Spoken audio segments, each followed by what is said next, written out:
오늘까지 요 기본서 하는 거예요. 오늘까지. 저기 그 479페이지 저번에 임대차다 말았는데, 임대차는 이제 비교적 쉬우니까 매매처럼 뭘 열심히 이해를 해야 되고 연구해야 되고 그런 게 아니고, 임대차는 그냥 읽기만 하면 돼요. 읽기만. 따라서 빨리빨리 짚고 넘어가자 말이야. 그 479페이지 임대인 의무가 나왔는데, 여러분 시간 중에 이야기를 했어요. 요 임대차 계약이 성립이 되면 이 건물에 대해서 두 사람이 이제 임대차 계약 체결했다. 그럼 가장 이제 기본적인 임대인의 의무 내지 채무는 목적물을 사용시켜줄 의무 부담하는 거고, 임대차는 이제 유상계약이기 때문에 사용 대가로서 임차인은 차임을 지급할 의무를 부담하고, 물론 반대 권리를 가질 것이고, 이게 이제 임대차의 가장 기본적인 의무라고 말이야. 여기 사용시켜줄 의무 속에는 세 가지 것이 내포되었고, 목적물을 인도해줘야지 얘가 사용수익하니까 목적물 인도무가 내포되었고, 목적물이 이제 수리를 요하면은 임대인이 수리를 해줘야지 임차인이 사용수익하니까 사용수익의 의무 속에는 수선 의무가 내포되었고, 그 다음에 저번에도 가르친 것처럼 목적물을 제3자가 점유를 했다든가 임차인이 사용수익하는 것을 제3자가 방해를 하고 있다. 그러면은 사용 못하니까 사용수익 채무는 임대인이 있고, 따라서 임대인이 이자의 방해 상태를 당연히 제거해 줄 의무도 있고, 그래야 사용수익하니까 해서 이제 방해 제거 의무도 내포되었고, 이 세 개를 싸잡아서 사용수익해 줄 의무가 있는데, 이 책은 이걸 지금 따로따로 써놨다고 말이에요. 근데 원래는 이제 사용수익 의무 속에는 요 세 개가 포함됐다 이렇게 설명이 돼야 되는데, 이걸 빼불고 하나하나 썼는데, 인도 방해적 의무는 시험 나오고 없고 수선 의무가 중에다 다 하느냐 이거 쭉쭉 읽으면 돼요. 인도 쭉 있고 수선 의무 부담한다. 그다음 밑에 판례 중요한 거 없으니까 쭉쭉 읽고 뒷페이지 넘겨서 뒷페이지. 그 첫 번째 8줄짜리 그 판례는 수선 의무에 관한 가장 기본 판례니까 그거는 꼼꼼히 읽어야 되고, 거기 세 번째 줄부터 임대인에게 분명히 수선 의무가 있음에도 불구하고 그 세 번째 줄, 목적물에 파손 또는 장애가 생기고 그것이 임차인이 별 비용을 들이지 않냐고도 손쉽게 고칠 수 정도 사소한 것이다. 어떤 임차인은 전기담 하나 고장나도 임대인 또 부른 사람 있죠. 그런 거는 당연히 누가 해야 돼요? 임차인 스스로 해야지. 따라서 사소한 것에서 임차인의 사용수익을 방해할 정도가 아니라면 임대인이 수선 의무를 부담하지 않고, 그 반대로 임차인의 사용수익 상태를 방해할 정도다. 그렇게 되면 이제 비로소 임대인에게 수선 의무가 있다 이런 이야기니까, 뭐 한글 아니까 쭉쭉 읽으면 쭉쭉. 그 다음에 동그라미 4번에 그럼에도 불구하고 수선 의무는 특약에 서 면제할 수가 있다. 점검 딱 하고 그 밑에 판례. 그럼에도 불구하고 특약에서 면제될 수 있는 것은 소규모 수선 의무만 특약에서 면제가 되는 거고, 대규모 수선은 특약에서 면제될 일이 없으니까 임대인이 수선 의무 부담한다. 쭉쭉 읽으면 돼. 그 다음에 동그라미 5번에 수선물을 이행 안 하면 어떻게 될 것인가, 이런 건 중개업할 때 필요하니까 이거 가지고 맨날 복덕방 사무실 문턱이 달아지도록 쫓아오니까, 여기 사용수익해줄 의무 속에 여기에 이제 수선 의무가 내포되어 있다고 말할게. 그러면 사용수익해줄 의무하고 임차인의 차임제고 의무는 동생관계다. 이미 우리가 다 앞에서 배웠어요. 사용수익해줄 의무하고는 차임제고 의무는 동생관계다. 여기 수선 의무가 여기에 내포됐다. 이런 걸 딱 염두 두고, 첫째, 얘가 수선 의무를 이행 안 했다. 그러면 사용수익을 채무를 이행 안 했으니까 당연히 임대인은 일단 채무 불이행 책임을 져야 되고, 따라서 임차인은 이론에서 이제 계약의 목적을 달성할 수 없다든가 하게 되면 당연히 임대차 계약을 해지하고 아울러 손해배상 청구할 것이고, 채무 불이행 책임 물으면 될 거야. 애우지 마세요. 이런 거는 지금까지 계약법 지식 그대로 동원해서 여기다 접목시키란 말이야. 수선 의무 이행 안 했다, 사용수익 채무 이행 안 했다, 채무 불이행. 그러면 임차인은 계약 해지하고 채무 불이행이나 손해배상 청구하는 방법이 있고, 또 한편 요게 이제 동시행 관계이기 때문에 얘가 수선 의무를 이행 안 하면 얘는 동시행 항명권 행사안에서 차임지급 거절할 수도 있고 네가 수리해 줄 때까지 차임지급 못하겠다. 동시행 항명권 행사할 수도 있는데 요때 한 가지만 제일 밑에 이제 판례가 나왔는데 이게 이제 동시행 항명권에 관한 판례인데 만약에 수선을 안 해줘서 임차인이 목적물을 밑에서부터 세 번째로 전혀 사용 수익할 수 없을 정도다. 그러면 차임 전부 지급을 거절할 수 있겠지만 동시행 항명권 행사에서 그리 아니하고 부분적으로 사용 수익에 지장을 초래한다. 그러면 그 지장의 한도 내에서 차임 지급 후 전부 말고 일부 지급 거절하면 되고 상식적인 이야기니까 외우지 말고 쭉쭉 읽어. 쭉쭉. 방해 제거 의무 읽으면 되고 비용 상환 의무는 뜬금없이 여기 들어갔는데 이 비용 상환 의무는 거꾸로 임차인에게는 권리이기 때문에 우리 교재를 기준으로 하면 400 넘기지 말고 484페이지에 비용 상환 채우권 권리를 써 나와 있으니까 여기다 말을 썼나 모르겠어. 이따 뒤에서 배우라고. 담보 책임은 저번에 다 가르쳐줬고 우리가 매매를 통해서 담보 책임 배웠지만 매매기 때문에 담보 책임 인정된 게 아니라 매매가 유상계획이기 때문에 담보 책임 인정이 되니까 매매 담보 책임에 관한 민법 규정은 다른 유상계약 예컨대 우리 시험에 들어가는 교환이나 또는 임대차도 유상계약이니까 똑같은 담보 책임 인정된다 그 이야기니까 그건 이미 다 가르쳐줘서 읽어볼 필요도 없고 그 다음에 그 6번은 이제 요걸 말하는 건데 여기 이제 사용 수익해줄 의무 속에는 이 세 가지까지 포함이 되어 있어요.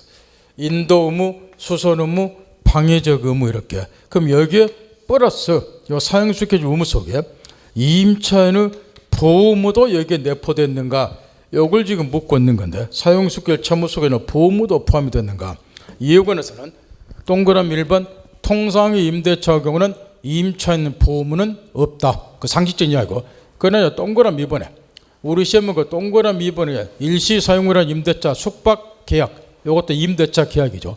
이 경우는 여간방 주인이 고객의 안전을 배려하거나 또는 도난 방지 의무라든가 임차인 보호무를 당연히 부담하니까 상식적인 이야기니까 시험에 나와도 이런 거 틀린 사람 없을 것이고 뒷페이지 임대인이자 권리와 관련해서 반면에 임대인의 권리는 역으로 임차인 의무에 해당이 된다 해서 이제 03번에는 의무에서 살펴보자 해서 설명이 없고 그 다음 밑에 내려가면 임차인의 권리로서 가장 중요한 거는 요게 가장 중요할 것이고 예인에서 사용수익의 의무 부담하니까 거꾸로 임차인은 사용수익자들과 채용구할 수 있는 권리 가질 건데 요게 이제 흔히 말하는 임차권이고 이 앞에서 지겹도록 가르쳐준다. 물권법에서 가르쳐줬고 저번 주도 가르쳐줬으니까 임차권은 우리 민법상 차권이다.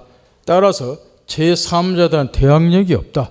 따라서 갑이 빌려준 상태에서 이걸 제3자에게 양도를 해서 소유권 넘어가면 동일 물건에서 소유권 물건하고 임차권 채권이 동시에 성립. 그러면 물건이 채권을 우선하니까 얘가 소유권 주소에서 반환 청구하고 임차권 주소에서 반환 거절 뭐한다. 지겹도록 가르쳐줬고 따라서 임차인이 이런 경우는 보호가 안 되기 때문에 임차인 보호를 위해서 우리 민법상 임차권에도 저번 주도 가르쳐줬죠. 대항력을 갖출 수 있는 길을 열어놓자. 조문 반드시 외우고 621조, 622조 쭉쭉 있고 거기 임차권은 채권이다. 따라서 제3의 대항력이 없다. 그럼에도 불구하고 동그라미 2번 부동산 임차권의 대항력 갖출 수 있는 길이 열려있다. 거기에 동그라미 니은번 그 앞에 다 가르쳐준 거 써있으니까 쭉쭉 읽어요. 621조 쭉쭉 있고 그 다음에 우측에 622조 특히 622조는 사례 문제 풀 때 요즘에 하도 많이 응용을 하니까 622조는 621 조문 숫자까지 외우시라고 지금 이미 외우고 있겠지만 그 다음 622조는 토지 임대차 사례 문제와 관련해서 이걸 요즘에 하도 많이 출제를 하니까 다시 한번 점검을 해보자면 갑이 토지 임대, 을이 토지 임차인, 건물 지었다. 그러면 원래 저 임차권은 채권에 불과하기 때문에 제3자는 대항력이 없다.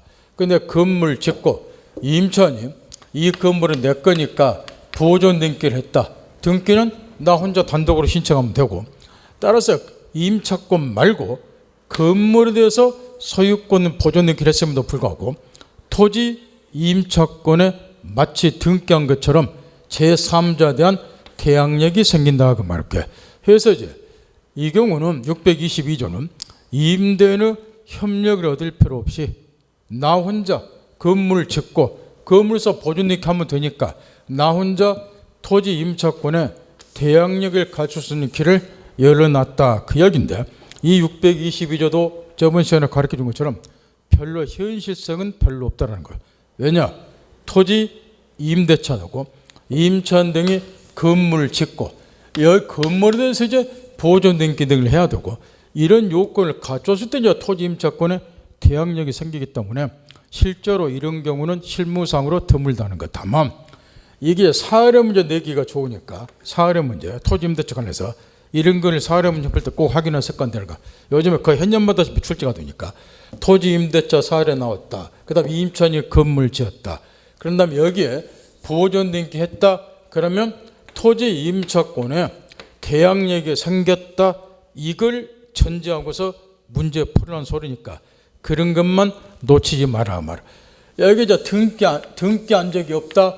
이렇게도 사례를 내지만 여기에 보존등기 했다. 이렇게도 사례를 낸다 말아. 그러면 토지 임차권에 대항력이 생겼다. 이걸 전제하고 문제 풀으라는 소리니까 그런 것만 잘 캐치하는 거예요. 따라서 우측에 622조 조문 쭉쭉 있고 이와 관련해서 밑에 판례 2개, 앞쪽에 판례는 마지막 구절만 봐보세요. 마지막 구절 3줄. 임차인이 이런 경우에 건물을 등기를 하면은 그때부터 이제 토지 임차권의 제3자는 대항력이 생긴다. 등기하기 전에 제3자가 토지에 관해서 먼저 물권 취득의 등기를 먼저 했다 그 말이에요. 그러면 순위가 요 물권이 더 우선하겠죠. 따라서 마지막 구절 임차인이 재산 건물을 등기하더라도 이거는 후순위가 되기 때문에 제3자에 대해서 임대차 요력이 생기지 않았다 이야기고, 밑에 판례는 그래도 앞쪽에 판례는 시험에 이제 한두 번 나왔는데 요즘에는 좀 뜸하지만 나와서 공부한 사람이 그 앞쪽에 판례를 방금 읽어본 판례 다 맞춰요. 근데 문제는 뒤쪽 판례라 그 말이야. 그 밑에 쪽. 요 판례가 이제 지금으로부터 10몇 년 전에 나왔다가 최근에 들어와서 다시 판례가 출제가 됐는데 그것도 사례 문제로 맞힌 사람이 거의 없었다는 거예요. 그 밑에 판례는 지금 뭘 말하고 있냐면 잠깐 이 칠판 보세요. 지금 이 사례에서 사례를 이제 이렇게 바꿔놨다고 말이에요. 지금 이 임차인이 토지를 빌렸다. 그런 다음에 이 건물을 축조하고 얘가 건물에 대해서 보존등기를 했다는 거예요. 그러면 토지 임차권은 622조에서 이미 대항력이 인정이 되고 있다고 말이에요. 그런데 이제 요 임차인이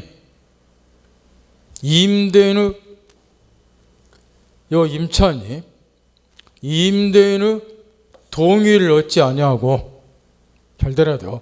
동의를 얻지 않냐고. 원래 임차권을 양도 전달 때는 임대인의 동의가 있어야 되네요. 저번 시간에 가르친 것처럼 계속직계약 특성상 임대인의 동의를 얻지 않고 얘가 토지 임차권하고 건물은 자기 거니까 건물을 세트로 양도를 했다고 말이에요. 세트로 양도를. 그러면 무단지금 임차권을 양도했다는 소리인데 임차권 양도하고 건물도 얘한테 팔았다 그 말이에요. 그러면 이 경우에 지금 이 임차권 이미 우리 건물에서 보존등기를 했기 때문에 대항력이 인정이 되고 있으니까 대항력을 갖춘 임차권인데 요걸 지금 무단 양도했다는 거예요. 건물도 얘한테 양도했고. 그러다 보니까 이제 임대인 쪽에서 얘에게 왜 니는 내 동의도 없이 무단으로 임차권을 양도했냐. 무단 양도를 이유로 해서 계약을 해지하고자 했고, 이에 대해서 임차인은 나는 이 건물을 축조를 했기 때문에 요 임차권이 이미 대항력이 있다. 이런 대항력 있는 임차권을 양도하는 경우는 622조에서 당신의 동의가 필요가 없다 해서 이제 분쟁이 생긴 사건이라고 말이요. 잘 봐야 돼요. 사례 문제 풀 때 갑 임대인, 을 토지 임차인, 건물 짓고 보존등기 했고 토지 임차권이 622조 대항력 인정이 됐고, 이때 임대인의 동의를 얻지 않고 토지 임차권하고 그 다음 건물은 내 거니까 건물을 세트로 양도를 했다 그 말이야. 그러다 보니까 임대인 쪽에서 우리 민법상 임차권을 양도 또는 전달 때는 내 동의가 있어야 되는데 왜 내 동의를 얻지 않고 무단 양도했느냐. 해지하고자 했다. 무단 양도 전대는 해지 사유다니까. 이에 대해서 얘는 내가 갖고 있는 임차권은 이미 대항력을 갖췄기 때문에 이런 대항력 있는 임차권을 양도할 때는 법 622조에서 당신의 동의가 필요가 없다. 그런데 어찌 해지하냐 해서 분쟁이 생긴 거라고 말이야. 근데 여기 622조라고 하는 것은 이런 대항력 있는 임차권을 양도하는 경우에 임대인의 동의는 필요 없다. 요걸 나타낸 조문이 아니란 거예요. 요 622조 글자 그대로 토지 임차인이 건물 짓고 건물에 대해서 등기를 했을 때 얘 협조 없이도 임차권의 대항력 갖춘 길을 열어줬고 그러면 제3자에 대한 대항력이 생긴다. 이런 규정이지. 이런 대항력 있는 임차권을 양도할 때 이자와 동의가 필요 없다. 이런 규정은 아니라는 거야. 따라서 거기 마지막 구절만 보자고 말이야. 세 줄만. 임차인으로부터 칠판에 사를 돌리면서 건물의 소유권과 함께 건물의 소유를 목적으로 한 토지 임차권을 취득한 사람이 토지의 임대인에 대한 관계에 있어서 임차권의 양도에 관한 그 동의가 없어도 임차권의 취득을 대항할 수 있다는 것까지 규정한 건 아니다. 이 말이 무슨 말이냐? 옛날 시험에서는 이렇게 냈다고 말. 단답식으로 대항력 있는 여기에 지금 대항력 있는 임차권이니까 대항력 있는 임차권을 양도한 경우에 임대인의 동의가 필요한가? 이렇게 시험 냈단 말. 당연히 대항력 있는 임차권을 양도한 경우도 임대인의 동의는 필요하다 그 말이야. 옛날에 이렇게 단답식으로 냈는데 지금 이제 이렇게 사례 문제로 출제했단 말이야. 이 경우는 622조가 대항력 있는 임차권 양도한 경우 임대인의 동의를 필요로 하지 않는다. 이런 것까지 규정한 조문이 아니라 그 말이야. 따라서 대항력 있는 임차권을 양도한 경우도 당연히 임대인의 동의가 있어야 된다는 거. 그 마지막 구절에 그걸 설명하고 있단 말이야. 그 다음 거기 1번에 쓰는 것은 우리 민법상 621조 622조에서 임차권의 대항력을 갖출 길을 열어놨으나 우리가 저번 주에 또 지금 간단히 살펴본 것처럼 임대인의 동의 없이 임대인은 협조 없이 임차권의 동의 갖춘다든가 임차권의 대항 갖춘다든가 하는 게 어렵다 보니까 민법만 가지고는 임차인 보호에 미흡하다. 그래서 특별법에서 아예 임대인의 동의 없이 임차권의 대항력을 갖춘 길을 열어놓고 있다. 그게 1번이고 주택임대차 인도받고 주민등록 신고하면 그 다음 날부터 상가임대차 경우는 인도받고 사업자 등록 시작하면 그 다음 날부터 특별법에 나오는 이야기고 뒤에 비용상환 청구권은 워낙에 시험에서 이것도 물어보는데 비용상환 청구권은 먼저 수선 의무가 임대는 게 있기 때문에 임차인이 수리비 흔히 말하는 필요비를 말하겠죠. 수리비 같은 거는 이 필요비도 당연히 임차인의 임대인에게 상환 청구할 수 있고 물론이죠. 목적물의 객관적 가치를 증가시켜 지출한 비용 유익비도 상환 청구할 수 있고 그래서 필요비든 유익비든 이 필요비 유익비는 우리가 물권법 시간에 점유권에서 배운 원리가 그대로 적용이 되니까 똑같이 생각하면 돼요. 다만 이제 차이점이 지금 하나가 있는데 필요비 경우는 임대차가 종료되기 전이라도 즉시 상환 청구하지만 이것만 신경 쓰란 말이에요. 즉시 상환 청구지만 유익비의 경우는 임대차 종료 후에 상환 청구한다. 이런 거는 절대 속지 않도록 하고 나머지는 점유권에서 배운 원리가 똑같이 적용이 되기 때문에 물어볼 일이 없고 이 차이만 좀 신경을 써두란 말이에요. 따라서 거기 필요비 상환 청구권은 즉시 동그라미 니은번 상환 청구한다.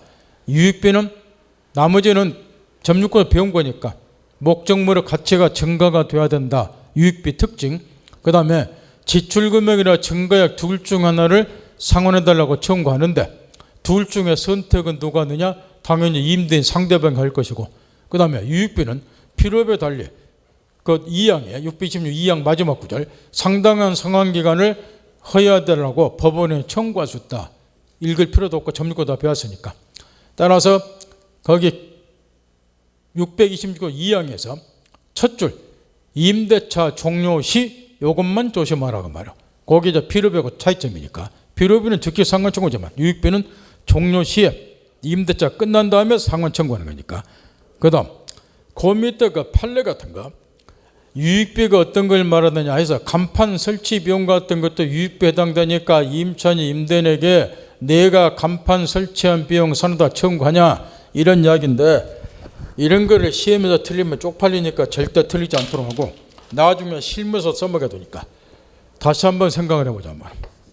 잊어먹었을 거니까 필요비와 유익비가 뭘 말하냐고 말할게. 필요비는 목적물 자체를 말해요. 목적물 자체의 현상 가치를 유지 보존하기 위해서 지출한 비용을 말해요. 대표로 수리비 같은 거. 그럼 유익비는 뭐냐? 이것도 마찬가지라 말이야. 목적물 자체의 이거는 객관적 가치를 증가시켜 지출한 비용이야. 따라서 필요비가 됐든 유익비가 됐든 항상 이 목적물 자체의 현상 가치를 유지, 목적물 자체의 객관적 가치를 증가시켜 지출해야지 필요비 유익비가 된다고 말이야. 그런데 임차인이 이 건물을 빌린 다음에 자기가 장사를 하기 위해서 여기에 1,000만 원짜리 간판 하나 부착을 시켜놨다 말이야. 간판. 이런 것도 유익비에 해당되냐 이야기인데 이 간판은 목적물 자체의 객관적 가치를 증가시키는 거하고 아무 상관이 없지 않냐 말이야. 간판을 거기다 1,000만 원짜리 부착시키다 해서 목적물의 가치가 증가될 일이 없잖아요. 이게. 이런 거는 필요비도 당연히 안 되고 유익비도 안 되니까 상환 청구 안 된다 그런 이야기야. 따라 필요비다 유익비가 되려면 목적물 자체의 현상 가치, 목적물 자체의 객관적 가치를 증가시킬 것. 그거 신경 쓰는 거야. 이미 다 알고 있겠지만. 그 다음 우측에 넘어가서 동그라미 3번에 행사 기간 관련해서 그 기업번의 제척 기간 6개월이 상상을 초월할 정도로 많이 물어보니까 그 기업번 점검 딱 하고 원래 이제 이 필요비나 유익비는 요 목적물 자체를 수리해서 지출한 비용이다. 목적물 자체의 객관적 가치를 증거 지출한 비용이다. 따라서 이 물건이 임차 목적물한 물건이 오인돼서 발생된 채권이기 때문에 유치권이 전형적으로 성립이 돼요. 따라서 이제 임차인의 경우는 네가 비용을 상환할 때까지 건물 반환 뭐 하겠다 유치권 행사해서 반환 거절할 건데 문제가 하나 있다고 말이야. 유치권 행사하는 건 당연히 이제 비용 상환할 때까지 반환 거절하니까 문제가 안 되는데 이 비용 상환 청구권이 대표적으로 시험에서 가장 많이 출제되는 임의 규정이라고 민법 첫날부터 거짓말 좀 봤던 100번 이상 가르쳐줬어. 626 비용 상환 청구권이 시험에서 가장 많이 출제되는 임의 규정이라고. 따라서 이제 당사자가 비용 상환 청구권을 포기한다는 취지의 특약을 맺으면 임의 규정 위반한 거니까 이거는 무효가 아니라 유효다. 따라서 이런 경우는 비용 상환 청구 못한다. 이런 걸 가르쳐 줬어. 더 나아가서 우리나라 경우는 임대차 계약서 중개업소 사용하는 임대차 계약서를 보면 특약사항에 이런 게 들어가 있다고 또 가르쳐 줬어요. 특약해가지고 아예 부동문자로 인쇄가 되어 있다 말이야. 뭐가 인쇄가 되었느냐? 원상, 복구, 약정에 관해서 아예 인쇄가 되어 있어요. 계약서 보면은 임대차가 종료가 되면 임차인은 목적물을 원상 복구해서 임대인 가백에 명도하기를 한다. 원상 복구 약정이 딱 부동문자로 인쇄가 되었는데 우리 판례는 이따가 바로 밑으로 나오지만 이 원상 복구 약정 속에는 임차인이 비용 상환 청구하지 않겠다는 취지도 내포됐다고 본다고 말이야. 그러면 이 원상복구 약정 속에는 비용 상환 청구권을 포기하겠다는 취지도 내포되어 있고 이거는 626조 임의규정을 위반한 것이고 임의규정 위반한 거는 유효니까 이런 약정이 있는 계약서를 사용해서 거기다 임차인이 사인을 하게 되면 비용상환 청구 못한다 말이야. 그러면 유치권도 성립이 안 된다 말이야. 이걸 시험에서 워낙에 출제한다고 이 일련의 과정을 여러 번 출제시켜 줬어요. 그러면 이런 약정이 있어버리면 비용상환 청구는 못한다고 말이야. 유치권 행사 못한다 말이야. 왜? 비용상환 조건 인정이 안 되기 때문에 유치권 행사는 못하겠죠. 그러면 목적물을 돌려준다고 말이야. 이때 이제 제척기간 6개월에 걸린다고 말이야. 이것도 이제 요 기간부터 시작을 해서 언제부터 6개월인가 이런 거를 세심하게 묻기 때문에 언제부터 6개월인가 그것도 꼼꼼히 점검을 해야 되고, 임대인에게 목적물을 반환한 후 6개월을 행사해야 된다 그랬으니까 임대인이 목적물을 반환받은 날로부터 6개월이에요. 또 제척기간 6개월도 하도 물어본다고 그 점검을 반드시 해야 되고, 그 다음에 그 밑에 니은번 원래 유치권을 행사할 수 있다. 원래 비용상환 청구 유치권 행사 가는 거예요. 유치권 행사뿐은 반환 거절하면 되고 비용상환 받을 때까지. 그 다음에 디귿번 방금 해준 소리가 임의 규정이다. 그 밑에 판례 원상복구에서 명도거래 약정에서 비용상환 청구를 포기한 거다. 이런 거 틀리면은 40점도 못 맞아요. 인간적으로. 이런 거 틀리지 좀 말하면 이런 것까지 틀려보면 쪽팔리니까. 뒤에 거기 판례 또 써놨다고. 그 첫 번째 판례가 앞에 나온 원상복구 약정 쭉쭉 있고, 그 다음에 두 번째 판례 이것도 마찬가지예요. 이 비용상환 조건에 관한 민법 규정 620조가 임의 규정인데 비용상환 조건을 포기한다는 취지의 특약이 두 종류가 있다고. 두 종류가. 그게 이제 첫 번째 판례는 방금 앞에 나온 원상복구 약정에 관한 판례고, 비용상환 조건 포기한다는 취지의 특약으로 본다는 거. 그 다음에 또 하나 판례가 두 번째 거예요. 그 두 번째 거 물어볼 때 많이 틀려. 그 두 번째 판례. 임차인이 임차 건물을 증개축했다. 그랬을 경우에 임대차가 종료가 되면 증개축 부분을 누구 소유로 기속시키겠다? 임대인의 소유로 기속시키겠다. 이런 약정을 맺었다 그 말이야. 그러면 그 약정 속에는 원래 임대차 종료되면 임차는 원상복구 의무가 있어요. 그러니까 원상복구 의무를 면하는 대신 거꾸로 임차인 쪽에서는 비용 상환 청구권을 포기하겠다. 이런 취지가 내포됐다는 거예요. 따라서 이런 약정도 비용 상환 조건을 포기한다는 취지의 특약이다. 점검 따박따박하고. 그래서 그 두 종류가 있고 두 종류 다 물어보니까 유치권까지 점검해서 정리 꼭 하고.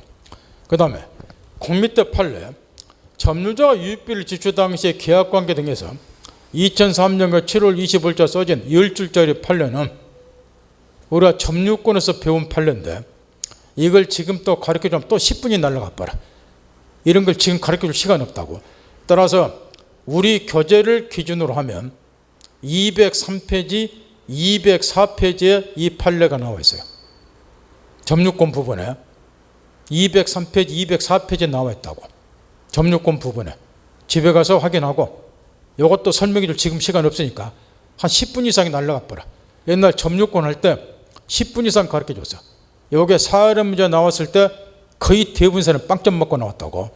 모르면 그 동영상 확인해 보고. 지금 가르쳐 줄 시간 없으니까. 그 다음 부속물 매수 청구권. 지금부터 있는 대로 집중하라는 거야. 이것도 이제 뭐를 기본으로 알고 있어야 되냐. 이것도 우리가 물권법에서 소유권 공부할 때 부동산에 대한 부합을 공부를 했어요. 그때 이제 이런 걸 가르쳐 줬는데 그 부동산에 대한 부합에 관한 기본 지식이 반드시 있어야 된다는 거. 이거는 부합하고 밀접한 관련이 있기 때문에 무슨 얘기냐 그러면은 이 건물에 대해서 두 사람이 임대차 계약을 체결했어요. 요 임차인이 임대인의 승낙을 얻어서 자기 비용으로 임차인이 자기 돈을 지출해서 비용으로 증개축을 했다 그 말이야. 임대인의 승낙해서 자기 비용으로 증개축을 했다 그 말이야. 그러면 당연히 이제 물권법에서 묻는 것이 이 증개축 부분이 건물에 합쳐지는가, 그걸 부합이라 그러죠.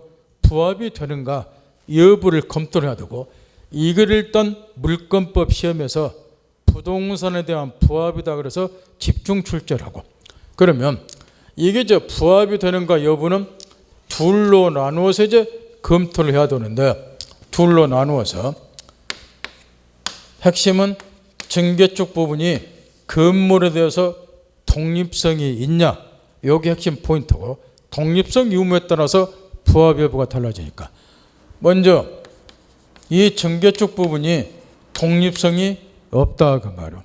이런 예를 들어줘서 요 임차인이 건물을 임차한 다음에 욕실을 들어가 보니까 욕실 내부가 엉망이더라. 그래서 욕실 내부를 증개축했다. 건물에는 독립성이 없죠. 또는 베란다에 담배 피러 갔는데 여기 좀 부실하더라. 그래서 내 돈을 들여서 증개축을 했다. 이런 것도 독립성이 없고, 그래 독립성이 없으면 임차인이 아무리 자기 비용으로 증개축을 했다 하더라도 물권, 소유권의 객체가 되려면 독립성이 있어야죠. 따라서 이제 독립성이 없으면 어쩔 수 없이 건물에 부합이 되고 합쳐지고, 그러면 증개축 부분은 누구 소유가 되느냐? 부동산 건물 소유자 임대인 소유가 되고, 직업비를 출제한다고 가르쳐줬죠. 임대인 소유가 되고, 대신 이제 돈은 누가 지출했느냐? 임차인이. 따라서 이제 이 경우에 임차인이 투하자본을 해소할 수 있도록 하기 위해서 우리 민법에 두고 있는 것이 지금 방금 전에 배운 626조 비용 상환 청구권이다 그 말로. 이렇게 부합이 돼버리면 그건 임대인 소유가 되니까 내가 지출한 비용 돌려다오. 임차인이 투하자본을 해소하는 방법이 방금 배운 비용 상환 청구권이란 말이야. 그러면 거꾸로 이번에 독립성이 있다 그 말. 그거는 반대로 논리전개하죠.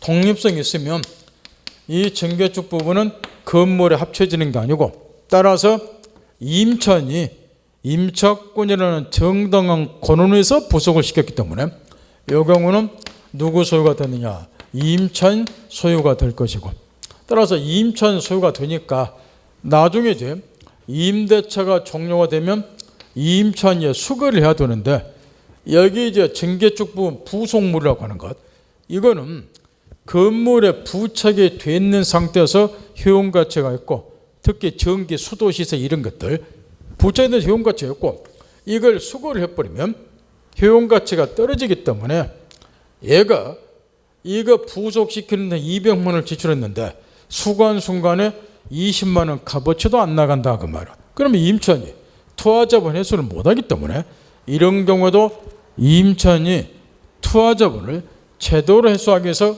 우리 민법에 임대차에 두게 된 조문이 646조 부속물 매수 청구권이라고 말이야. 내거 당신이 돈 주고 사라 그 이야기요. 그래야 임차인이 투하자본 회수를 하기 때문에, 따라서 이제 646조 부속물 매수 청구권이 인정이 되려면 전제 조건, 그 부속물이 독립성이 있을 것, 따라서 임차인 소유일 것, 내 것 당신이 사라, 이런 의미 있기 때문에 해서 이제 이런 건 이제 부속물 조건 인정이 되는데, 여기까지가 이제 물권법 소유권 부동산의 부합에서 출제를 하고, 그 다음에 이제 비용상환 청구권이나 부속매초권 세부적인 내용은 임대차 지금 여기서 이게 설명이 되고 여기서 출제가 되고, 따라서 이 부속매초권은 전제 조건이 요리요리 될 것, 그 다음에 이제 건물 기타 공작물 임차인 안에서만 부속물 매초권 인정이 된다는 것. 요 건물에 대해서 임차인이 자기 비용을 지불 증개축했을 때 요게 이제 독립성이 있으면 부합이 안 되고 임차인 소유니까 내 것 당신이 사라, 그게 부속물 청구니까 건물 기타 공작물 임차인에서만 요게 인정이 되고, 토지 임차인의 경우는 부속물 매초권 인정될 일이 없다. 이런 기본을 염두에 딱 두고, 여기 핵심이니까 공부를 해야 된다. 요게 이제 의난에 기억본부터 우측 한 10줄 가까이 쭉 설명이 되어 있는 거야. 이런 거는 그래도 나름 잘 써놨다 그 말이야. 이걸 알아야지 해결이 되니까 그 기억본 집에 가서 읽으라고 말이야. 그 다음 밑에 거기 판례와 관련해서 건물 자체 수선 내지 증개축 부분은 특별한 사정이 없는 한 건물 자체의 구성부를 이루고 독립된 물건으로 보이지 않으므로 이처럼 독립성이 없으면 부속 매수조건 행사 뭐 한다는 거. 어떠는 비용 상환 청구한다는 거. 그 다음 그 밑에 판례는 아까 앞에 나온 판례니까 집에서 읽어보고 밑으로 내려서 동그라미 넣은 법. 여기 626조는 비용상환 조건에 관한 규정은 대표적인 임의 규정이지만 여기 이제 임차인의 부속물 조건에 관한 규정은 거꾸로 강행 규정이라는 거. 이거 서로 틀려요. 따라서 부속물 매수 청구권을 폐지하는 특약은 강행 규정 위반한 거니까 무효다. 비용상환 조건하고 부속물 조건은 정반대요. 정했다고 하고 요건에서 기업권이 핵심이니까 부속물로서 임차인의 소유에 속할 것. 따라서 건물의 구성부분으로 되지 아니함으로써 건물의 구성부분이 되어버리면 부합이 되니까 그때는 비용상환 청구하는 거니까 건물을 사용해 객관적인 편익을 가져오게 하는 물건일 것. 따라서 그 다음 줄 임차인의 특수목적에 사용하기 위해서 부속시킨 것은 부속물이 아니니까 부속물 매수조건 행사 뭐한다. 자, 칠판 보세요. 이것도 하도 시험에서 물어보니까 여기 부속물이 되려면 이 건물 자체의 객관적인 효용 가치를 높이기 위해서 부속시킨 물건이 하지 부속물이 되고 매수 청구하는 그렇게. 따라서 임차인 자신은 특수 목적에 사용하기 위해서 부속시킨 것. 이런 거는 건물 자체의 객관적 효용 가치를 높이기 위해서 부속시킨 것이 아니기 때문에 부속물이 될 수 없고 매수 청구 뭐한다 그 이야기인데 우리 시험이자 사례 문제가 이런 게 나왔다고 말이요. 사례 문제 볼 때 주의하는 거예요. 이 건물을 지금 얘가 이제 빌렸는데 음식점 용도로 사용하는 건물이라고 말이요. 이 건물을 빌려서 임차인이 여기에 음식점 영업시설을 했다고 말이요. 물론 이게 이제 독립성이 있다고 전제를 딱 하고 있고 주방시설 같은 거 해놨는데 이게 이제 독립성이 있다고 가정을 하고 그랬을 경우에 임차인의 임대차가 종료가 되면 부속물 매수조건 행사할 수 있는가 이런 게 이제 사례문이 나오는데 여기 이제 음식점 영업시설이 부속물에 해당이 되냐 이야기요. 이게 부속물이 되려면 이 건물의 객관적 효용 가치를 높이기 위해서 부속시킨 것이 되는데 이 건물 용도가 다양스럽게 음식점 용도라고 말이야. 그러면 당연히 이 음식점 영업시설은 이 건물 자체의 객관적인 효용 가치를 높이는 작용을 하기 때문에 이런 거는 부속물이 돼요. 물론 이제 독립성 있다는 걸 전제했을 때 그런 매수 청구권 행사가 가능한데 여기에 이제 건물을 이렇게 바꿨대 사례를. 여기가 건물이 사무실 용도로 사용하는 건물이다. 여기에 음식점 영업시설을 했다. 그럼 이런 것도 부속물이 되는가? 이거는 본 건물이 사무실 용도이기 때문에 여기에 부속이 돼봐야 이 건물의 객관적 효용 가치가 높아질 일이 없겠죠. 따라서 이거는 이번에는 부속물이 될 수가 없으니까 매수 청구 뭐한다 이런 이야기야. 따라서 이 건물 자체의 객관적 효용 가치를 높이기 위해서 부속시킨 바 부속물이 되지 무조건 여기다 붙여놨다 해서 부속물 되는 거 아니니까 건물 자체의 객관적 효용 가치를 높이는 작용을 할 것 그걸 잘 찾아라는 거. 따라서 본 건물이 음식점 건물인 경우에 음식 영업시설 했다 이런 거는 부속물. 사무실 건물이다 이럴 때는 부속물이 아니고. 내 하는 말 알아듣나요? 그럼 무조건 두드려 외운다고 해서 문제 못 푼다고. 사례 문제. 그 다음 니은번에 부속 매조건은 아까 서울대 전쟁 것처럼 토지 임차는 인정될 수 없으니까 건물 있다 공작물 임차하면 인정이 된다. 정리했다고 하고 뒷페이지 디귿번 판례가 또 그렇게 중요한데 다시 집중. 여기 지금 부속 매수 청구권은 이렇게 되어 있다는 거예요. 올해 646조는 이렇게 되어 있어요. 임대차 종료 시에 부속물 매수 청구권 행사할 수 있다 이렇게. 따라서 법규대로 하면 임대차 종료 원인을 묻지 않도록 돼 있으니까 임대차 존속기간 만료를 해서 임대차가 종료가 됐던 임차인의 참후 불능으로 인해서 임대인이 계약을 해지해서 종료가 됐던 부속물이 있으면 얘는 다 매수 청구해야 될 거라고 말할게. 그럼 이제 시험에 출제를 안 할 건데 분명히 법규에는 임대차 종료 원인을 묻지 않는 거로 되어 있음에도 불구하고 우리 판례는 임차인의 참후 불능으로 해서 임대인이 계약을 해지를 했다. 이런 경우는 임차인에게 귀책사유가 있는 경우로서 부속물 매수권 임차인이 행사 뭐한다 이렇게 제한을 하고 있다는 거렇게.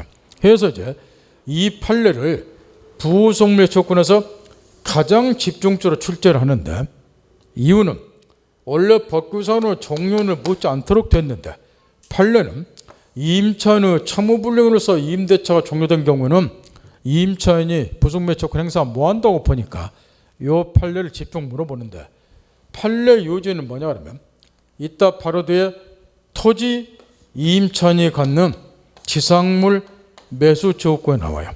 이 지상물 매수 조건의 경우에 토지 임차인의 참후불능으로서 임대인이 계약을 해지한 경우는 임차인이 지상물 매수권 행사 뭐한다는 거. 이 지상물 매수 조건하고 동일하게 해석을 하자 이런 취지예요. 그래서 그 판례가 하도 그 두 줄짜리지만 지겹도록 출제되니까 정리 따박따박하고 나머지 동그라미 3번에 부속매수권 대 형성권이니까 임차인이 일방적으로 매수의 의사표시하면 부속물에 대한 매매가 성립이 되고 그럼 매매는 쌍무계약이니까 동시행과 항복과 인정될 거였고 읽어볼 필요도 없고 그 다음 토지 임차인이 갖는 지상물 매수 청구권 이거는 이제 지상권자가 갖는 물권법에 나오는 지상물 매수 청구권하고 토지자는 안 틀고 똑같은 권리가 토지 임차인에게도 인정이 된다 그 이야기인데 물권법에서도 이런 이야기를 해줬어요. 이 지상권자든 토지 임차인이든 똑같은 권리를 갖는다 그 말이에요. 요 갑이 토지 소유자 지상권자나 토지 임차인이 토지를 빌린 다음에 여기에 건물을 지었다. 건물은 지상권자나 토지 임차니까. 그런데 임대차 존속기간이 만료가 됐다 그 말. 그런데 지상물이 현존해 있더라 그 말. 기간이 만료됐는데 건물이 썽썽이 서 있더라.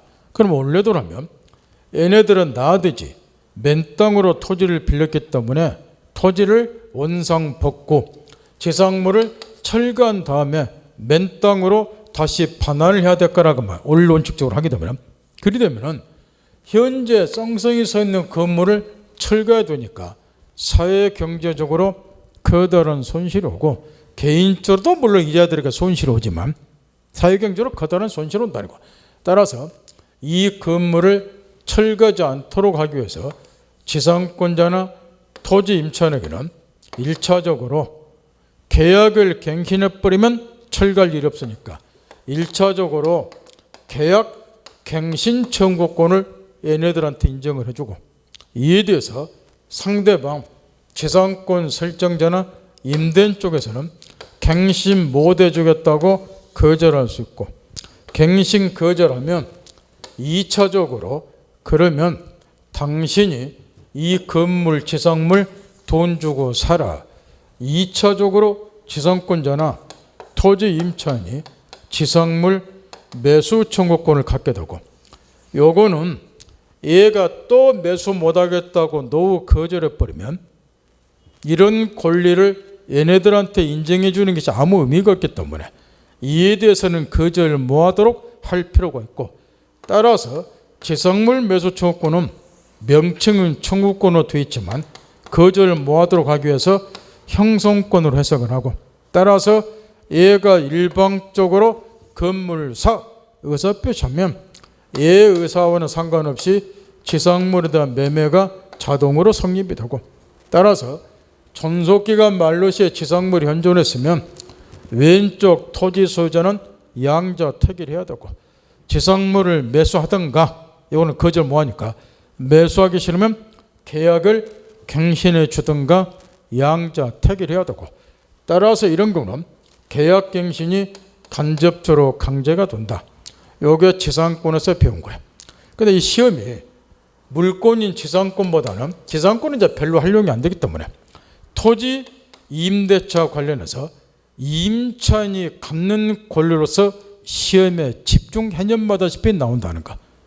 내용은 지상권자가 갖는 권리나 토지 임차인이 갖는 권리나 토시자한테가 똑같은데, 지상권은 실무상으로 별로 활용이 안 되고 토지 임차권은 주로 활용이 되다 보니까 토지 임차인이 갖는 권리로서 해념마다시피 그것도 사흘음제 내기 좋으니까 사흘음제 출제된다, 이런 이야기야. 내용은 아주 쉬우니까 쭉쭉 읽으라는 거야. 거기에 의인안에 기억번 4번줄이 형성권이다 있고, 니은번 이것도 평면적 강행 규정이다 그래서 임차인에게 불리한 약정은 무효다 그 이야기인데, 따라서 존속기간 만료 시에 임차인은 지상물을 철거하기로 하되 철거하지 않을 시에는 지상물에 대한 소유권을 무상으로 임대인에게 이전해 준다, 이런 약정을 과거에 많이 맺었다고 민법 첫날 가르쳐 줬는데, 이런 거는 다 임차인에게 불리한 거니까 무효다. 하도 물어보면 쭉쭉 있고, 그 다음에 그 밑에 판례 위에 써진 거 또 써놓은 판례니까 읽어볼 필요 없고, 요 코너로 넘어가서 지상물 매수 조건은 어떤 경우 인정이 되는가. 먼저 이렇게 돼야 돼요. 여기 방금 가르쳐 준 것처럼 여기 토지 임차인이 매수 조건 행사를 하려면은 1차적으로 갱신 청구를 먼저 설명드려야 돼요. 갱신 청구를 먼저 하도록 되어 있다고. 갱신 청구하고 얘가 거절하면, 요거는 거절이 가능하니까 2차적으로 매수 청구권을 행사를 한다 그 말이에요. 따라서 이 지상물 매수 청구권이 인정이 되려면 전제 조건이 갱신 청구를 할 수 있는 경우를 전제로 해서 매수 청구권 인정이 된다 그 말이에요. 이걸 먼저 행사하고 거절하면 이걸 행사하기 때문에 매수 청구권 인정이 되려면 논리적으로 갱신 청구를 할 수 있는 경우가 된다 그 말이에요. 따라서 시험에서 집중 물어보는 것이 이런 거예요. 임차인은 차무 불량, 임차인이 차임을 예컨대 2기 이상 연체를 했다 해서 임차인의 차무 불량을 이유로 해서 임대인이 계약을 해지를 했다 그 말이야.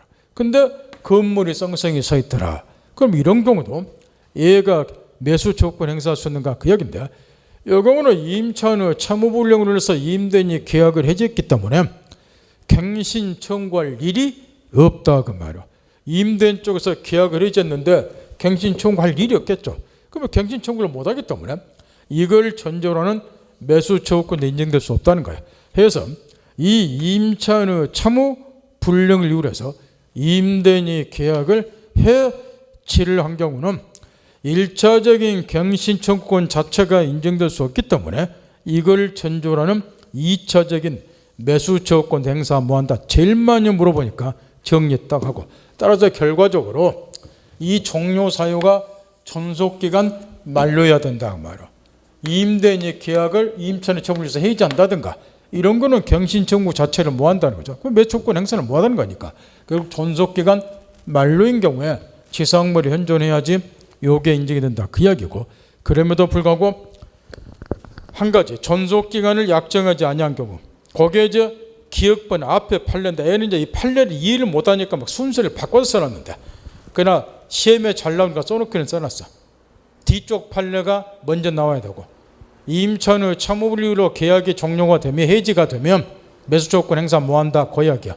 왜 못하느냐? 갱신 청구를 못하니까.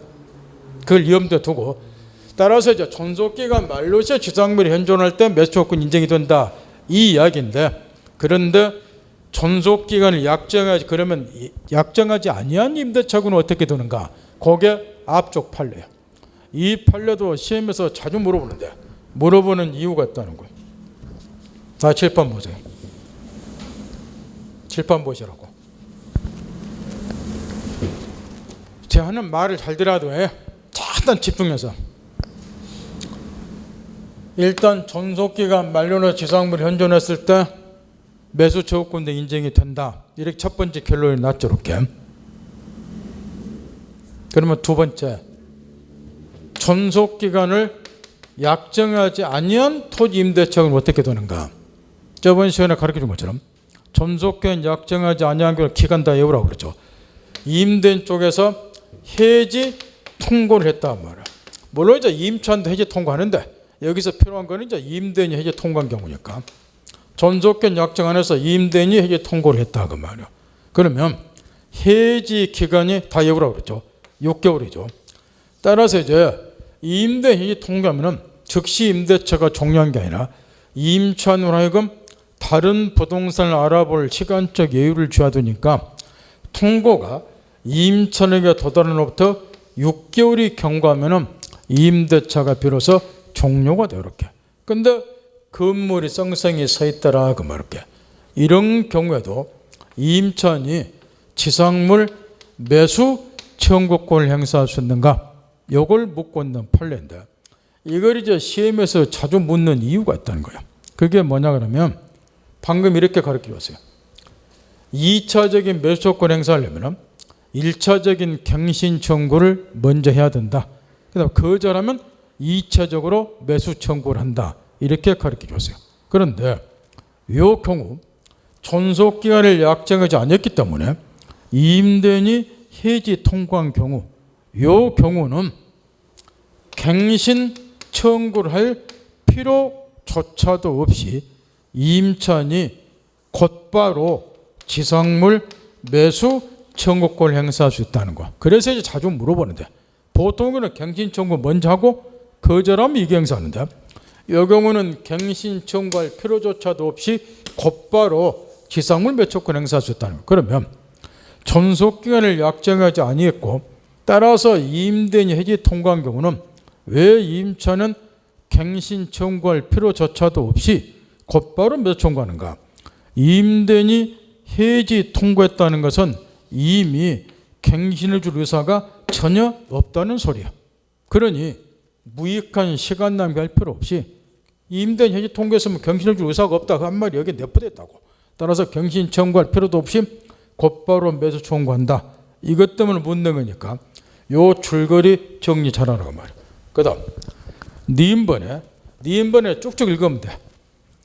특히 세 번째 줄에 지상매수 조건의 경우는 임대인은 동의를 얻어서 신축한 것을 한정도 할 수 없다. 동의 얻을 필요도 없고 이게 이제 부속매수 조건하고 차이점이야. 조금 전에 가르쳐준 부속매수 조건은 제한을 좀 받아요. 건물겠다 공작물 임차인의 부속매수 조건은 첫째, 임대인의 동의를 얻어서 부속을 시켰거나 또는 임대인으로부터 매수한 거에 한해서만 부속매수 조건 행사를 해요.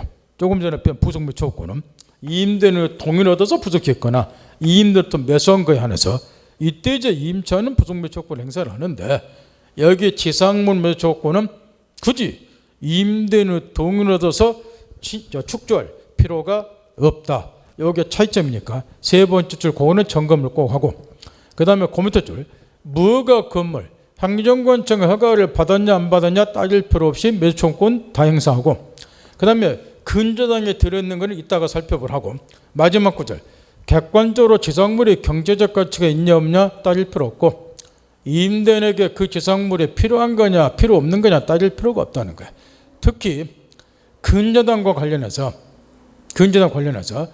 밑에 판례 중에서 두 번째 판례가 근저당에 관한 판례인데 요게 지금 뒤편에 넘겨보세요. 세 가지 거를 점검을 하는데 우리 시험은 아직까지는 이 수준에서 나왔는데 있는 대로 집중을 한 거야. 그 판례 내용 이런 거니까 여기 과거에는 출제가 안 되다가 여기 지상물 매수 청구권에 관한 판례 등은 현년마다 집회 출제가 되다 보니까 계속 반복 출제가 돼요. 그래서 웬만하면 최근 판례까지 다 출제가 됐다는 거예요.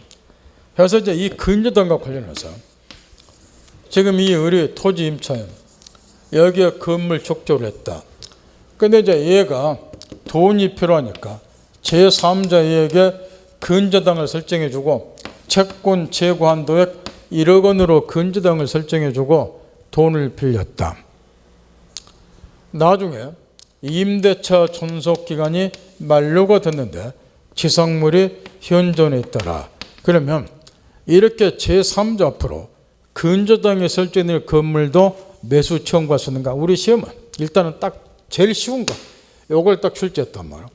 이런 근저당에 설정된 지상물도 매수 청구 대상이 된다. 얘는 매수 청구할 수 있다는 거예요. 그런데 두 번째 문제가 하나 있다는 거예요. 뭐가 문제냐? 이 매수 대금이 그러면 어떻게 정해져야 되는가? 이게 문제인데 원래 저 지상물 매수 청구 자체가 형성권이기 때문에 이 매매 대금은 매수 청구권 행사 당시의 건물 시가대로 매매 대금이 정해지도록 되어 있어요. 이렇게. 그러면 매수권 행사 당시 건물 시가가 예컨대 2억이다 그 말이에요.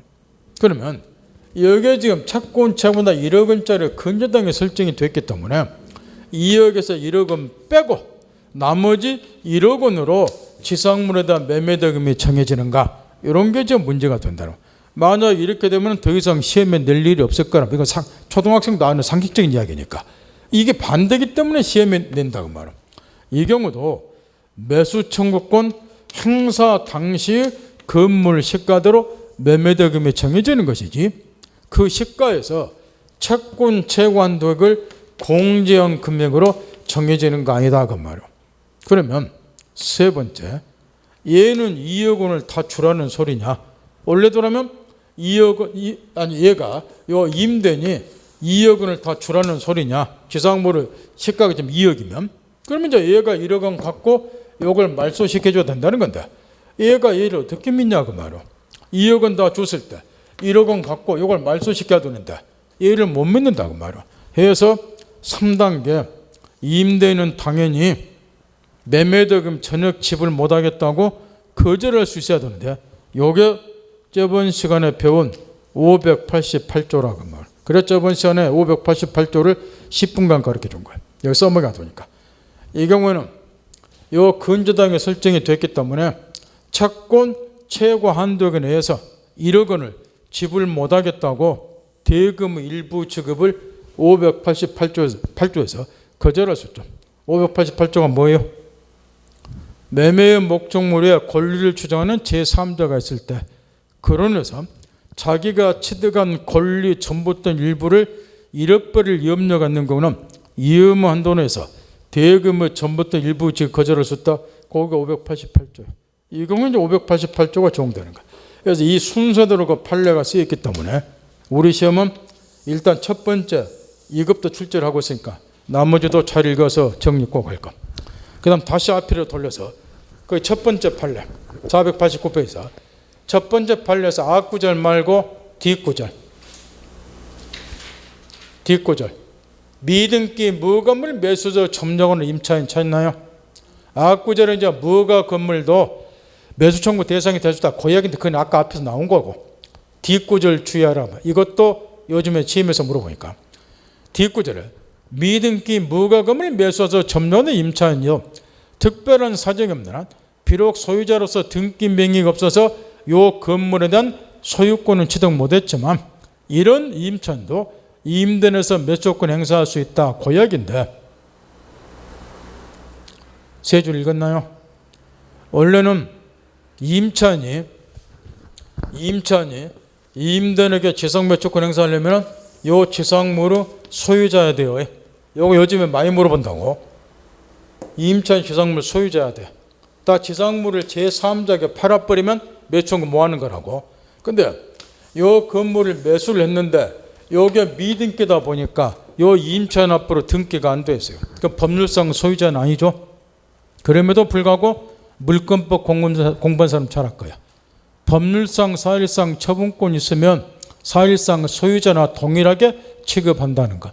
따라서 등기 명의는 임차인에게 없다고 하더라도 이건 사실상 임차인이 소유자나 마찬가지이기 때문에 임대인에게 이런 경우도 매수권 행사했다. 그 판례니까 여기까지 다 물어보고 있으니까 꼼꼼히 점검 잘한 거예요.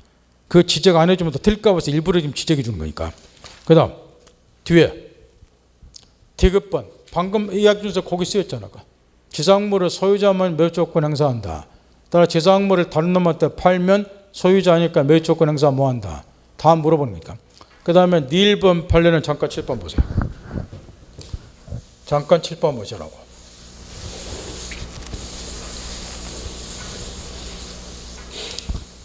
지금 여기 임차인, 여기 임대인 이렇게 누구한테 지상매수조건 행사하는가? 임차권 소멸 당시 임대인, 요 갑이죠. 원래 임대인 얘한테 매수조건 행사하는 거 이렇게. 근데 이제 우리 판례를 보면 여기 토지 임차권이 대항력이 있다. 이런 경우는 이렇게 바뀐다는 거예요. 아까 622조를 사례 문제로 잘 물어보니까 점검 잘하시라고 신진당부했는데 사례 문제 많이 물어보니까 이 토지 임대차의 경우에 임차인이 건물을 지었다. 이런 사례가 시험에서 많이 나온 이유가 두 가지가 있어요. 하나는 당연히 존속기간 만료 시에 지상물이 현존했으면 얘가 갱신청구, 매수청구할 수 있으니까 이런 토지 임대차에서 임차인이 건물 지었다 사례는 갱신청구, 매수조건 당연히 물어볼 수가 있고 그 다음에 또 하나는 622조를 같이 출제할 수 있다는 거야. 여기다 사례를 이렇게 바꾼단 말이야. 건물 지었다. 그런 다음에 얘가 여기에 소유권 보존 등기를 했다. 그러면 622조가 동시에 적용된다고. 그럼 이자의 토지 임차권은 등기한 적이 없음에도 불구하고 622조에서 제3자에 대한 계약력이 인정이 된단 말이야. 이 622조를 물어보기가 좋다 그 말. 매수 청구권, 그다음 622조 계약력 문제 이렇게. 근데 사례를 딱 만들어 놓고 이렇게 이제 바꾼다 그 말이야. 이 갑이 토지를 제3자 병에게 양도를 했어요. 278의 사례에서 얘가 건물 짓고 건물서 보존된 겼고 존속기간 만료 시에 지상물이 현존했고 근데 이 임대인이 토지를 제3자 병에게 양도를 했다 그 말 이렇게. 그랬을 경우에 여기 임차인은 원래 임대인 갑에게 매수조건 행사되는가 새로운 소유자 양수인 병에게 매수조건 행사할 수 있는가 이렇게 사례를 출제한다 그 말. 또 틀린 사람 부지기수고 사례 염두 두고 거기에 네 1번 판례 읽어보란 말이야. 앞은 원칙이야. 원칙적으로 임차권 소멸 당시에 토지 소유권은 임대인이지만 그 뒷구절 핵심이다 그 말이야. 임대인이 제3자에게 칠판의 사례를 떠올리면서 토지를 양도한다고 토지 소유권 이전된 경우는 임대인의 지가 생겨나 그 다음 줄 핵심 임차인이 토지 소유자에게 임차권을 대항할 수 있다면 바로 칠판의 사례. 이 경우에 임차인이 건물 짓고 보존등기하면 622조 적용되니까 토지 임차권에 대항력이 생기죠. 이렇게 사례를 물어본다고. 대항력이 있다면 새로운 토지 소유자 양수인을 상대로 매수권 행사해준다. 따라서 이 경우는 토지 임차권에 대항력이 인정이 되니까 누구한테 매수권 행사한다? 새로운 소유자 병에게. 이렇게 물어본다면 사례를. 대항력이 있기 때문에. 이런 것도 이제는 합격권에 들어간 사람은 안 틀린다 말이야. 왜? 이런 사례 문제가 최근에 여러 번 출제가 되다 보니까 처음에는 속았겠지만 요즘에는 이런 거는 공짜 문제다시피 다 푸니까 합격권에 들어간 사람 정리 반드시 하라고 말이야. 네 1번은 사례 문제 떠올리면서 점검하라 그 이야기예요. 사례로 많이 있으니까. 그 다음 매수권 행사 효과 관련해서 기억번 아까 거래점 8로 거기 나왔을 거. 매매대금 어떻게 정해지는가. 세 번째 줄. 매수초권 행사 당시 건물이 현재하는 대로 상태에서 평가된 시가 매수조건 행사 당시를 말하는 것. 그 다음에 뒷구절 조심하시고 따라서 기존 건물의 철거 비용을 포함해서 임차인이 임차주상과 건물을 신축에 지출한 모든 비용을 보상할 의무를 부담한 건 아닌데 내용은 이런 거라고 말이에요. 지금 매수조건 행사했을 때 매매대금은 매수조건 행사 당시 건물이 있는 상태로 평가된 시가를 말한다. 매수조건 행사 당시 일이 됐는데 이런 경우가 있다고 말이에요.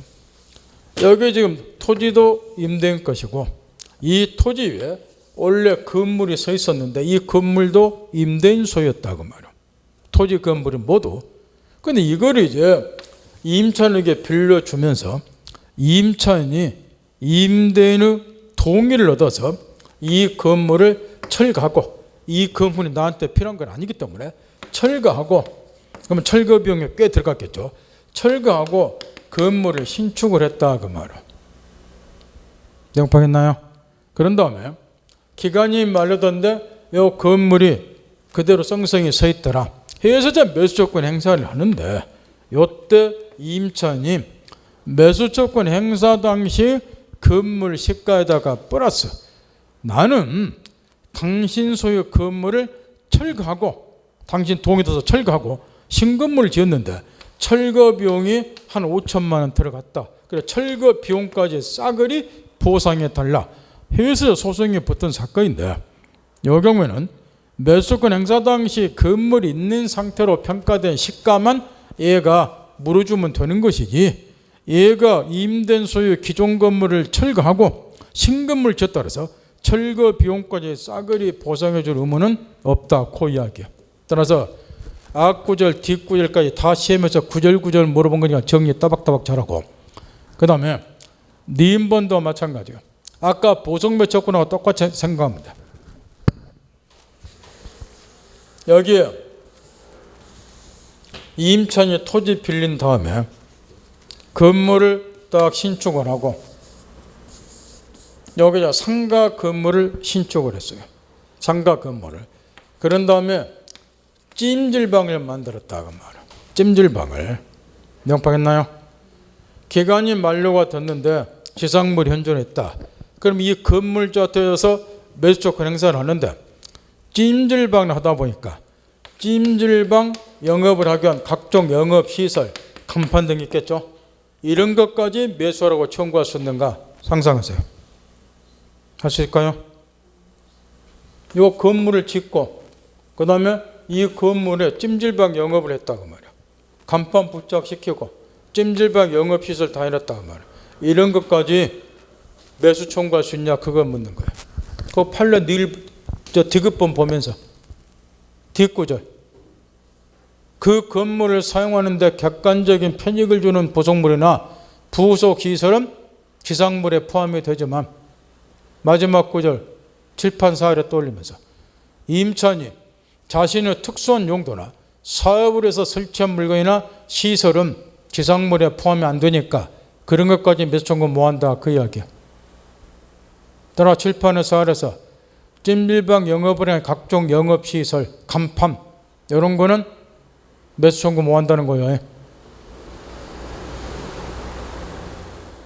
임대차는 아주 쉬운데 이런 것만 잘 구별하시면 돼. 그 다음 디귿번 다 칠판. 이 경우에 이제 얘가 지상물 매수 조건 행사하면은 형성권이기 때문에 얘의 의사와는 상관없이 지상물에 대한 매매 계약이 자동으로 성립이 돼요. 그러면 임대인은 지상물에 대한 매매대금 지급 의무 부담하고, 임차인은 건물, 지상물, 건물 인도무 플러스 소유권 이전 의무를 부담할 건데, 이게 동시행관계라고 말이야. 설명 잘 들어야 돼요. 이거 시험에 우리가 다 빵점 먹고 나왔으니까. 매매니까 임대인은 매매대금, 지상물에 대한 매매대금 지급 의무, 임차인은 지상물 인도 플러스 소유권이 정말 동시행관계라고 말이야. 해서 이제 얘가 지상물에 대한 매매대금은 지급하지 않으면서 지상물에 대해서 인도 청구를 하면 얘는 동시행 항변권 행사에서 네가 지상물에 대한 매매대금 지급할 때까지 건물 인도 뭐 하겠다? 당연히 거절할 거라고 말이야. 그러니 얘는 이 건물 인도 거절을 하다 보니까 토지는 지금 임대인 거죠. 얘가 토지 빌려 쓰고 있으니까 건물 인도 거절하다 보니까 토지 사용을 임차인이 계속 할 수밖에 없다 그 말이야. 그러다가 나중에 이제 임대인이 지상물에 대한 매매대금을 딱 지급을 하니까 얘가 건물을 인도해주고 소유권 넘겨주었을 건데, 이때 임대인이 플러스 얘한테 한 가지를 더 요구하더라고 말이야. 네가 건물 인도 거절함과 동시에 내 토지를 계속 사용을 해왔으니까 토지 사용에 대한 차임을 부당이득으로 상환해달라. 부당이득 반환 청구권 또 행사하더라. 내 땅 계속 네가 썼다고 말이야. 그러니 임차인은 억울할 거라고 말이야. 내가 임대인 소유 토지를 쓰고 싶어서 쓴 게 아니고 얘가 지상물에 대한 매매대금 지불 안 하니까 내가 동시행은 항복권 행사해서 건물 인도를 거절했고 건물 인도 거절하다 보니까 임대인의 토지를 어쩔 수 없이 사용을 했는데 그 사용 대가 차임 상당액을 부당이득으로 달라고 하니까 억울하겠지만 나무 토지 계속 사용한 거는 사실이죠. 그러니 뭐 해야 된다. 억울하겠지만 차임 상당액을 부당이득으로 반환해야 된다. 그 이야기예요. 내용 파겠나요? 동시행 관계 또 시작을 해서 정리 따박따박하고 합격권에 들어간 사람들 이제 이런 것도 다 맞춰. 이게 처음 나왔을 때는 틀렸지만 2번, 3번 나오면 다 맞춘다고. 그 다음 우측 경우에 1번은 요것 묻는 판례인데 요 판례도 과거에는 여러 번 출제가 되다가 요즘에는 좀 뜸하지만 토지 임대차에서 요게 저 임대인 소유 토지고 요게 제3자 A 소유 토지인데 임차인이 갑으로부터 토지를 빌려서 여기에 건물을 지었는데 하필이면 임차 토지하고 제3자 토지에 걸쳐서 건물이 건축이 됐다고 말할게. 그랬을 경우에 임차인은 지상물 전부에 대해서 매수 조건 행사할 수 있는가? 옛날 판례는 지상물 전부에 대해서 매수 청구할 수 있다. 이게 옛날 판례였는데 이 판례가 변경이 됐어요. 그래서 지금은 지상물 전부에 대한 매수 청구는 못하고 임차 토지에 축조되어 있는 건물 부분 중 제3자 토지에 축조되는 건 열애시키고 건물 부분 중 구분 소유 객체가 되는 거에 한해서만 매수 청구할 수 있다. 이렇게 판례가 변경이 됐다는 거야. 따라서 임차 토지에 축조되어 있는 건물 부분이 구분 소유 객체가 될 수 없으면 역으로 매수 청구 못한다. 이런 이야기야. 그래서 이 판례가 과거에는 이제 여러 번 나왔는데 요즘에는 좀 뜸하고 요즘에도 나오면 더 많은 걸 가르쳐 주겠지만 뭐 가르쳐 줘 봐야 여러분이 받아들지 못하니까 그 정도만 알아두면 되고 그 다음에 임차인의 의무로서 가장 중요한 거는 차임 지급 의무겠죠. 임대인의 사용수익 의무에 대응하는 것이 임차인의 차임 지급 의무니까 이따가 간단히 살펴보라고. 좀만 쉬었다.